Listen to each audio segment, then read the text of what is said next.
औज़ुबिल्लाहि मिनश्शैतानिर्रजीम बिस्मिल्लाहिर्रहमानिर्रहीम। अस्सलामु अलैकुम वरहमतुल्लाहि वबरकातुहू।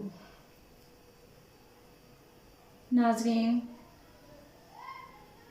अल्लाह ताला के फ़ज़ल और करम से आज हम इंशाल्लाह सूरतुल अनफ़ाल की आयत नंबर 6 से 10 तक का लफ्ज़ी और बामुहावरा तर्जमा सीखेंगे। इससे पहले की वीडियोस में मैं सूरह अनफ़ाल की आयत नंबर 1, 2, 3 और 4 और 5 का लफ्ज़ी और बामुहावरा तर्जमा आपको सिखा चुकी हूँ। अगर आप लोगों ने अभी तक वो वीडियोस नहीं देखी तो उनका लिंक मैंने डिस्क्रिप्शन में दे दिया है, आप वहाँ से उन वीडियोस को देख लें ताकि आयत नंबर 6 से 10 तक का तर्जमा भी आप लोगों के समझ में आ सके और हम कुरान पाक को अच्छे तरीके से सीख सकें। तो चलिए शुरू करते हैं। सबसे पहले हम पढ़ेंगे सूरह अनफ़ाल के आयत नंबर 6 और 7, पहले लफ्ज़ी तर्जमा और फिर उसका बामुहावरा तर्जमा, और उसके बाद हम इसके आगे इंशाल्लाह बढ़ेंगे। बिस्मिल्लाहिर्रहमानिर्रहीम। आयत नंबर 6 और 7। युजादिलूना, वो झगड़ा करने लगे, झगड़ने लगे, का आपसे, फी में, हक के बारे में, बादा बाद, मा तबय्यना जो जाहिर हो चुका, का अन्नमा गोया के, युसाकूना वो हाँके जाते हैं या धकेले जाते हैं, इला तरफ, मौती मौत की तरफ, वा और, हम वो, यंजुरून देख रहे हैं, वो देख रहे हैं। युजातिलूना वो झगड़ने लगे, का आपसे, फी में, हक के बारे में, बादा बाद, मा तबय्यना जो कि जाहिर हो चुका, का अन्नमा गोया के, युसाकूना वो हाँके जाते हैं या धकेले जाते हैं, इला तरफ, मौती मौत की तरफ, वा और, हम वो, यंजुरून देख रहे हैं।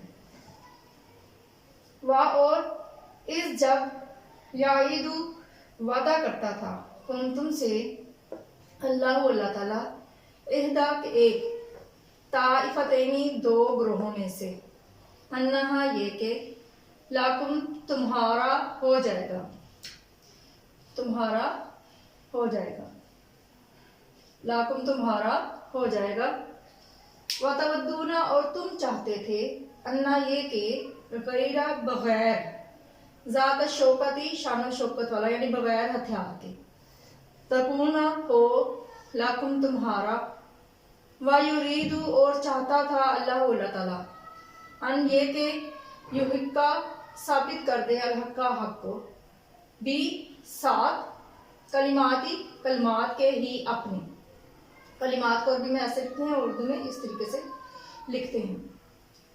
इसी तरह यहाँ पे लफ्ज़ है बादा, बादा का लफ्ज़ अरबी से ही उर्दू में आया है, इसको ऐसे ही हम उर्दू में भी लिखते हैं। बिकलिमाती ही अपने कलमात के साथ, वा और यक्ता काट दे, दाबिरा जड़, काफिरीना काफरों की,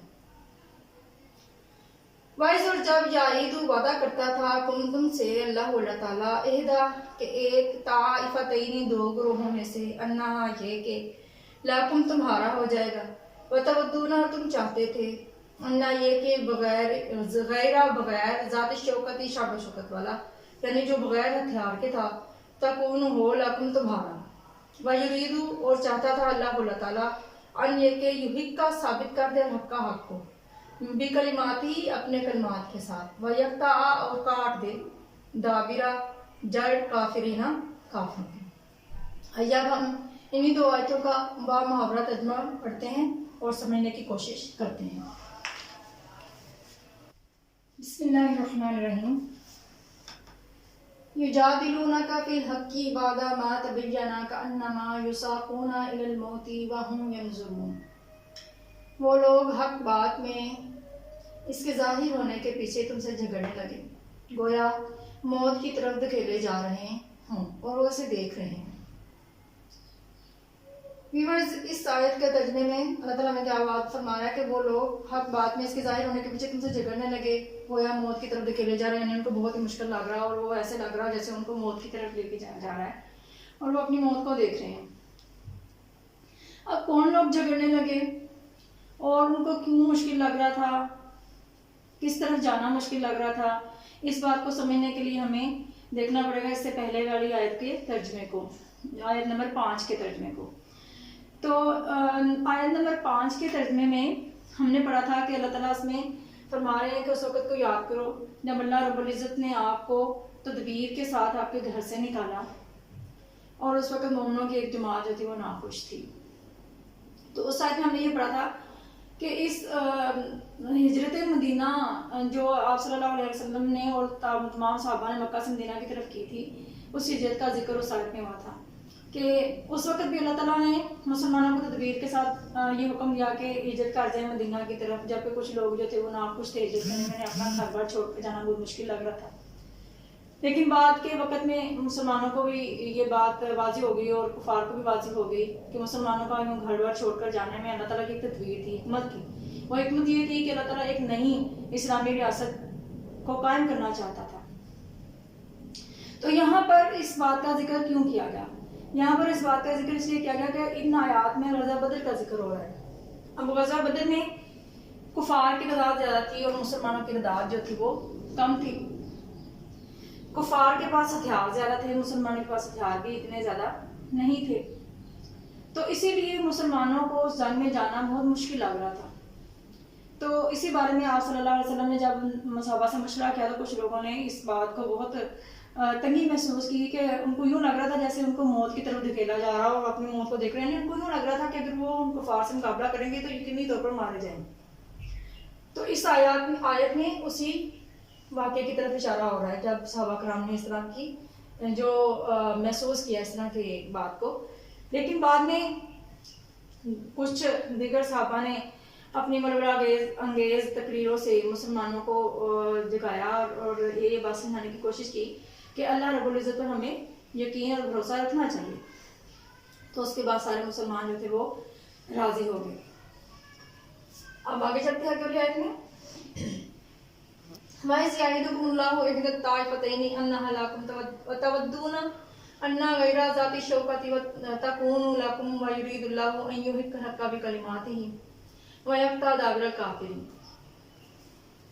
उस वक़्त को याद करो कि जब तुमसे अल्लाह ताला वादा करता था कि दो ग्रोहों में से एक तुम्हारा मुसफ़र यानी तुम्हारे हाथ आ जाएगा, तुम्हारा मुसफ़र हो जाएगा, और तुम चाहते थे कि जो काफिला बे हथियार है तुम्हारे हाथ आ जाए, और खुदा चाहता था कि अपने फरमान से हक को साबित कर दे और काफिरों की जड़ काट दे। यहाँ पे देखें, इस वक़्त को याद करो, इसकी अरबी यहाँ पर इस्तेमाल नहीं हुई तो मुफस्सिरीन ने आयत को समझने के लिए इसको ब्रैकेट में लगा दिया कि अल्लाह ताला हमें ये बात समझाना चाहते हैं। इसी तरह यहाँ पर दो ग्रोहों की बात हुई। दो ग्रोह चूँकि यहाँ पे हमें नहीं पता कि कौन से दो ग्रोह हैं, तो मुफस्सिरीन ने वो भी जब बाब मुहावरा तर्जुमा करते तो वो यहाँ पे ब्रैकेट में लगा दिया करते दो ग्रोह यानी अबू सुफियान और अबू जहल का ग्रोह। मैंने उनके तो भी यहाँ पे नहीं लगाया लेकिन मुफस्सिरीन लगाते हैं यहाँ पर, तो वो लगा लेना चाहिए कि दो ग्रोह ब्रैकेट में आ जाएगा अबू सुफियान और अबू जहल का। तो अबू सुफियान और अबू जहल के दो ग्रोह थे। अब अबू सुफियान और अबू जहल के दो ग्रोह कौन से ग्रोह थे? अबू सुफियान का ग्रोह वो था जो तिजारत के घर से शाम गया था, उनके पास बहुत सारा तिजारत का सामान था, बहुत सारा मालूमात था और हिफाजत के लिए थोड़े से ही लोग थे और उनके पास हथियार भी नहीं थे। तो मुसलमानों ने ये इरादा किया कि क्यों ना इस काफिले पर हमला किया जाए, इसको पा लिया जाए ताकि बहुत सारा माल जो है वो मुसलमानों के हाथ लगे, मुसलमानों को तकवीयत हासिल हो। लेकिन जब अबू सुफियान को पता चला मुसलमानों के इरादा का तो वो मक्का भाग गया और जाके अबू जहल को ये खबर पहुंचाई। जब अबू जहल को ये खबर मिली तो अबू जहल एक बड़े ग्रोह के साथ, एक जंगी लश्कर के साथ मक्का से निकला ताकि मदीना जाकर मुसलमानों पर हमला किया जा सके। और वो जंगी लश्कर था 1000 कुफार पर मुश्तमिल था, जबकि मुसलमानों की तादाद सिर्फ 313 थी। तो यहाँ भी हमें दो ग्रोहों का जिक्र हो रहा है कि और आगे बताया जा रहा है कि मुसलमान चाहते थे कि जो बगैर हथियार के काफिला है, बगैर हथियार के वो उनके हाथ आ जाए। लेकिन अल्लाह ताला चाहता था कि अपने फरमान से आपको साबित कर दे और काफिरों की जड़ काट दे। अब जो बगैर हथियार के यानी कि अबू सुफियान का काफिला था वो तो भाग कर मक्का चला गया, वो तो मुसलमानों के हाथ से निकल गया। अब आगे सिर्फ रह गया था अबू जहल का लश्कर, जिसके साथ मुकाबला करना ही करना था, क्योंकि वो तो निकल चुका था जान करने की गर्ज से। तो इसमें भी अल्लाह ताला की हिकमत क्या थी कि अल्लाह ताला अपने फरमान से आपको साबित करना चाहता था। अल्लाह ताला को पता था कि मुसलमानों को फतह हासिल होगी, अल्लाह ताला ने मुसलमानों को मदद पहुंचानी थी। तो इसीलिए अल्लाह ताला ने फिर जब मुसलमानों को पता चला कि अबू जहल जो निकल चुका है, तो कुछ लोगों ने ना चाहते हुए भी और बाकी सब लोगों ने दिली जज्बे का इजहार किया।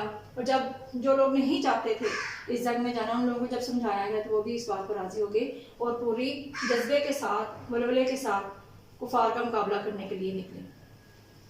अब चलते हैं हम आयत नंबर 8, 9 और 10 के लफ्जी तर्जमे की तरफ।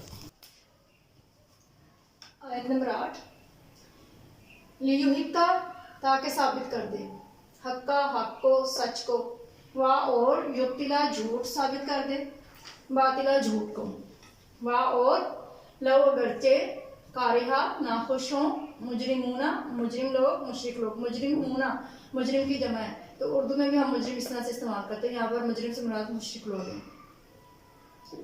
बातिल का लफ्ज भी हम उर्दू में इस्तेमाल करते हैं, इसी तरह से उर्दू में आता है जिसका मानी होता है झूठा, ठीक है, युक्तिला।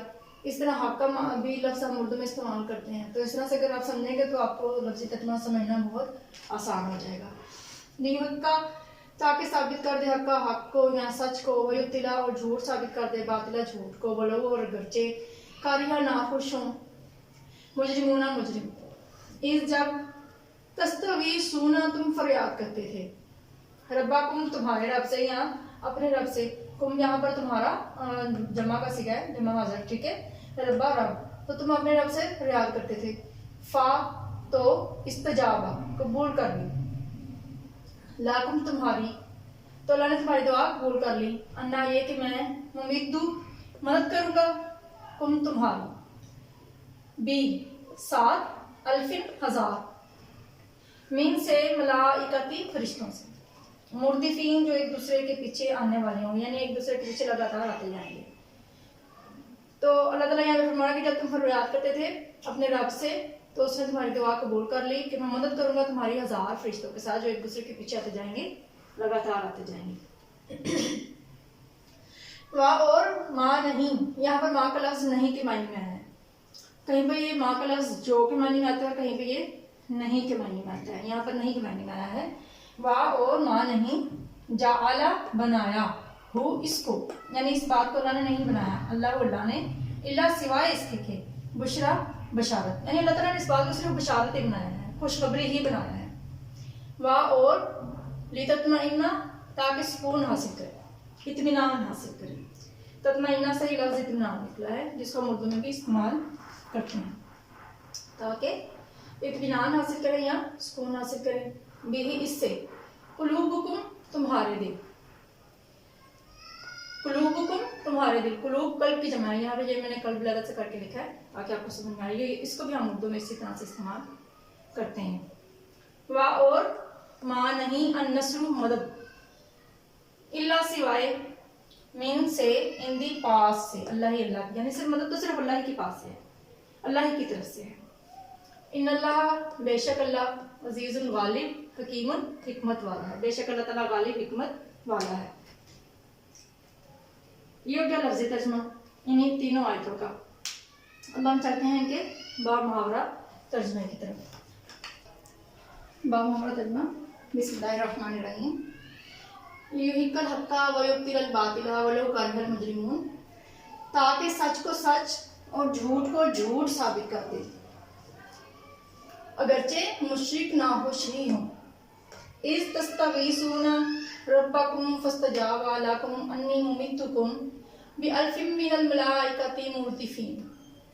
और उस वक्त को याद करो जब तुम अपने रब से फरियाद करते थे, तो उसने तुम्हारी दुआ कबूल कर ली और कहा तसल्ली रखो, मैं 1000 फरिश्तों से तुम्हारी मदद करूंगा जो लगातार आते जाएंगे। वमा जअलहु इल्ला बुशरा वलितत्मइन्ना बिही कुलूबुकुम वमन नस्रु इल्ला मिन इंदिल्लाहि इन्नल्लाहा अज़ीज़ुन हकीम।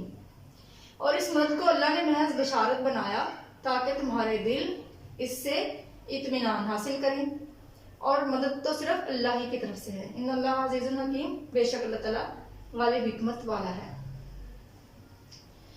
व्यूअर्स, हमने इन तीनों आयत का आयत नंबर 8, 9 और 10 का बामुहावरा तर्जुमा पढ़ा है। अब इसमें देखें अल्लाह ताला की हिकमत क्या थी। एक छोटे से लश्कर को बड़े लश्कर के साथ लड़ाने की और जंग करवाने की हिकमत क्या थी। वह हिकमत ये थी ताकि मुसलमानों की ताकत साबित हो जाए, हक जो था वो सच जो था वो साबित हो जाए, और झूठ जो है वो भी साबित हो जाए कि ये झूठ है। और फिर अल्लाह ताला फरमाया गोया इस पे मुशरिक नाखुशी क्यों ना हो। आयत नंबर 9 में अल्लाह ताला फरमाया कि उस वक्त को याद करो जब तुम अपने रब से फरियाद करते थे। तो फरियाद कब की? जब मुसलमानों ने जंग के लिए निकलने के लिए राजी हो गए, और जब वो निकले और उन्होंने देखा कि मुसलमान बहुत कम तादाद में है और कुफार जो है काफ़ी तादाद में है, तो आप सल्लल्लाहु अलैहि वसल्लम ने अल्लाह रब्बुल इज़्ज़त से दुआ की। तो अल्लाह ताला आगे से फरमा रहा है कि जब तुम अपने रब से फरियाद करते थे तो अल्लाह ताला ने तुम्हारी दुआ कबूल कर ली और कहा तसल्ली रखो, मैं 1000 फरिश्तों से तुम्हारी मदद करूंगा जो लगातार आते जाएंगे। और साथ ही अल्लाह ताला ने ये भी बता दिया कि ये जो मदद थी जो अल्लाह ताला ने 1000 फरिश्तों के जरिए मुसलमानों की मदद की थी, वो इसलिए की थी ताकि मुसलमान इससे इत्मीनान हासिल कर सके, सुकून हासिल कर सके, और ये खुशखबरी थी मुसलमानों के लिए। इसके साथ ही अल्लाह ताला हमें ये भी फरमा रहा है कि मदद तो सिर्फ अल्लाह की तरफ से, यानी हर इंसान को अल्लाह ताला की ज़ात पर भरोसा रखना चाहिए कि जब इंसान परेशान हाल होते हैं और अगर वो हक पर हैं, अगर वो सच पर हैं, तो फिर अल्लाह ताला उनको मदद करेगा। बेशक अल्लाह ताला की तरफ से ही मदद होती है। और ये भी यकीन इंसान को रखना चाहिए कि बेशक अल्लाह ताला गालिब हिकमत वाला है। ये जिस तरह से अल्लाह ताला ने मुसलमानों की ग़ज़वा बदर में मदद की, इस तरह अल्लाह ताला हर मैदान में, हर मुश्किल में मुसलमानों की मदद करता है, बशर्त ये कि मोमिन हक पर हों, सच पर हों, सही रास्ते पर चल रहे हों। नाज़रीन, ये था आज का हमारा सबक सूरह अनफाल की आयत नंबर 6 से 10 तक का, जिसका हमने लफ्ज़ी और बामुहावरा तर्जुमा सीखा है। अल्लाह रब्बुल इज़्ज़त हमारी गलतियों को माफ़ करे और हमें कुरान पाक को समझने की और इस पर अमल करने की तौफीक अता फरमाए। नाज़रीन, आखिर में मैं आप सबसे ये ज़रूर कहूँगी कि अगर अभी तक आप लोगों ने इस चैनल को सब्सक्राइब नहीं किया तो इसको सब्सक्राइब कर ले, ताकि आइंदा आने वाली तमाम वीडियो जो हैं उसकी नोटिफिकेशन आपको मिलती रहें। बेल आइकन का बटन भी दबा दीजिए और इसको ज़्यादा से ज़्यादा अपने दोस्तों के साथ इस चैनल को शेयर भी करें, ताकि हम ये सिलसिला ज़्यादा से ज़्यादा लोगों तक पहुँचा सकें। ना सिर्फ हम नाज़रा कुरान पाक पढ़ें बल्कि इसको समझें भी, ताकि हम इन कुरान पाक की तालीमात पर दिल से अमल कर सकें और दीन को अच्छे तरीके से समझ सकें। अल्लाह हम सब के लिए आसानियाँ पैदा फरमाए। आमीन सुम्मा आमीन।